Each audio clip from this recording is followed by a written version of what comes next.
According to both friends and foes, billionaire Bidzina Ivanishvili is Georgia's most powerful political figure. And with an election on Saturday, the party he founded has reorientated itself more towards Moscow and away from Europe. The former Prime Minister has cast the contest as an existential fight. Ivanishvili claims what he calls a global war party in the West is pushing Georgia into a conflict with former overlord Russia, which is what he says happened in Ukraine. But who is the man described as both Georgia's saviour and Russia's stooge? The 68-year-old, Georgia's richest person, gazes down on Tbilisi from a mega mansion rearing 60 metres over the capital. He is said to engage in exotic passions like keeping sharks, zebras and rare trees. He spent much of the 1990s in Russia, growing wealthy in the chaotic aftermath of the collapse of the Soviet Union.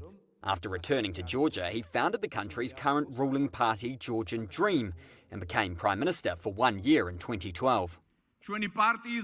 Opinion polls indicate Ivanishvili's party is on course to be the most popular in the upcoming election, though it is set to lose ground nationally since 2020 when it won a narrow majority in parliament. Since Russia's full-scale invasion of Ukraine, Ivanishvili has all but reversed Georgia's long-standing alignment with the West, one which he himself championed while leader. He made a rare public appearance at a pro-government rally in Tbilisi in April, claiming Georgia and Ukraine were not allowed to join NATO and have been left as cannon fodder. Most of Georgia's 3.7 million people are keen to join the EU and NATO and largely don't trust Moscow. But memories here are still fresh of a 2008 five-day war with Russia that ended in defeat. And opinion polls show Ivanishvili's message resounds with many who want to avoid Ukraine's fate at all costs.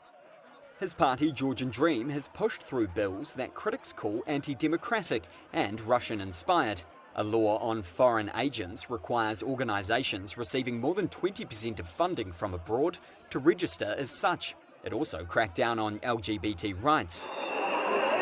The moves have led to the US and EU suspending some aid to Georgia and the bloc freezing the country's membership application. Ivanishvili's allies in the highest halls of power speak of him in near messianic terms. His political opponents paint a picture of a power-hungry oligarch who wields dangerous control over the former Soviet state. Some brand him a Kremlin asset without presenting evidence for this.